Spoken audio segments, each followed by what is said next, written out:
오늘 야고보는 아주 유명한 구절로 이 이야기를 계속 이어가고 있습니다.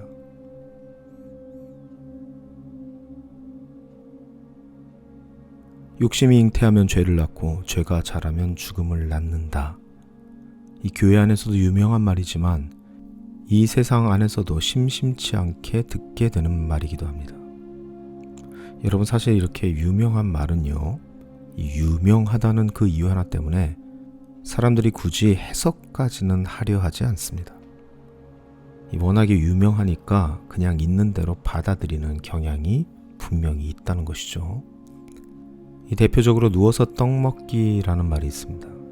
이 누워서 떡 먹을 만큼 쉽다는 말인데, 사실 이 상황을 조금 생각해 보면 쉬운 건 둘째치고 사실 아주 위험해 보이는 상황입니다. 누워서 떡 먹는 거 생각만 해도 조금 위험하죠. 하지만 우리는 여전히 이 누워서 떡 먹기야 라는 말을 들으면은 그만큼 쉽다는 의미로 받아들이고 있습니다. 마찬가지로 욕심이 잉태하면 죄를 낳고 죄가 자라면 죽음을 낳습니다. 이 말 역시 우리가 잘 알고 있는 말이지만 오늘은 더 한번 들여다보는 시간을 갖는 것도 나쁘지 않을 것이라 생각합니다. 오늘 야고보는 욕심과 죄, 그리고 죄와 죽음의 관계를 설명하기 위해서 비유를 사용하고 있습니다. 아이를 낳고 기르는 것으로 이것을 비유하고 있죠. 언제나 그렇듯 여러분, 비유는 한번 우리가 실제적으로 그림을 그려봐야 합니다. 그래서 이 비유를 한번 그려보면요, 이렇게 되겠죠. 욕심이 아이를 가졌습니다. 그래서 낳아봤더니 그 아이가 죄더라는 것이죠. 그리고 그 죄라는 친구가 자라서 아이를 낳았더니 이젠 사망이라는 친구를 낳게 됐다는 말입니다.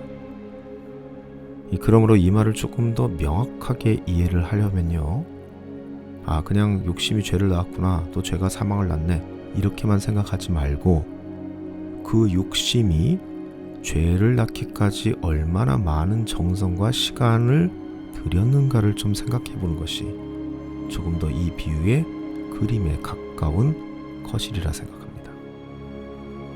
왜냐하면 야고보는 분명히 이 과정을 아이를 낳고 키우는 과정으로 비유하고 있기 때문입니다. 결과만 놓고 보려면 굳이 비유를 쓸 필요가 없겠죠. 결과만 놓고 말하려면은 욕심이 결국 죄를 불러오고 죄는 결국 사망을 가져온다, 이렇게 그냥 간단하게 말하는 것이 더 명확하게 의사가 전달되는 겁니다. 하지만 야고보는 보다 그 과정에 포커스를 맞추기 위해서 이 관계를 뱃속에 아이를 갖게 되고 출산하는 것으로 비유를 했다는 것이죠. 이 이야기를 듣는 사람이 그 무엇보다 뱃속에 있는 아기를 소중하게 여기는 그러한 그림을 한번 그려보기를 하는 마음으로 비유했다는 것이죠. 사실 이 야고보의 마음을 곰곰이 생각해보면 정말 우리가 그 욕심과 죄를 소중하게 여기고 있을 수도 있구나 라는 생각이 듭니다. 왜냐하면 사실 대부분의 사람들은 욕심을 잘 버리지 않기 때문입니다. 한번 욕심이 들어오면 그냥 내보내는 것이 아니라 오히려 그 녀석이 쑥쑥 잘 자라나도록 먹이를 열심히 주는 게 실제 우리가 살고 있는 이 삶에서 일어나는 일이기도 합니다. 심지어 내가 욕심을 좀 버리려고 해도 주변에서 이렇게 말하는 사람들이 꼭 있죠. 야, 넌 좀 욕심 좀 내라. 내일에 좀 욕심을 가져야 돼. 공부도 욕심을 좀 내야 잘하게 되는 거라고. 이렇게 말하는 것들 말이죠. 이 엉덩이가 무겁고 느긋해서 잘 움직이지 않는 사람들 좀 열심히 하라고 그렇게 하는 말인데, 굳이 욕심 말고도 열심히 시킬 수 있는 방법은 많죠.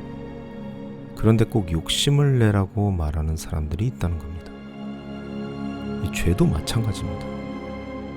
사람은 자신의 죄를 드러내길 좋아한다? 네, 이 말 거짓말입니다. 죄는 원래 꽁꽁 숨겨두어야 하는 것 중에 하나입니다. 또한 그 죄가 내 마음속에 계속 머물러 있으면은 그 죄책감으로 너무나도 괴롭기 때문에 그 죄를 죄가 아닌 것으로 만들기 위해서 정당한 이유를 꾸준히 찾아서 붙입니다. 마치 먹이를 주는 것처럼 말이죠. 이 사실 오늘 이 야고보서의 비유는 성경에 나온 다른 장면 하나를 떠올리게 합니다. 인류 첫 번째 살인이 일어났던 가인과 아벨의 이야기죠. 하나님께서 아벨과 아벨의 제물은 받으셨는데 가인과 가인의 제물은 받지 않자 가인이 표정 관리를 못하고 화를 내게 됩니다.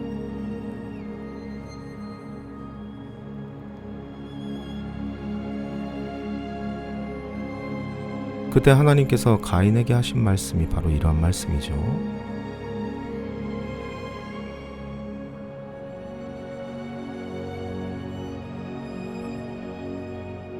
하나님은 가인에게 그 죄를 다스려야 한다라고 말씀하십니다. 그냥 폭발시키거나 방치하지 말라는 겁니다. 그런데 안타깝게도 가인은 그 죄를 다스리지 못하고 오히려 그 죄를 키워서 동생인 아벨을 살해하고 맙니다. 즉 이 이야기는 사망을 낳게 되는 이야기라는 것이죠. 가인이 죄를 키웠기 때문입니다. 이렇듯 사람들은 욕심도 키우고 죄도 키우고 있습니다. 그리고 또한 이렇게 키워진 죄가 나사렛 예수를 십자가에 달 수 있는 정당성을 확보해 준 것입니다. 오늘 이 기도의 시간, 내가 키우고 있는 욕심과 마치 소중한 것을 간직하듯이 꽁꽁 숨겨둔 그 죄가 지금의 나를 어떻게 변화시키고 있는지 그것을 살펴볼 수 있는 기도의 시간이 되기를 간절히 소망합니다.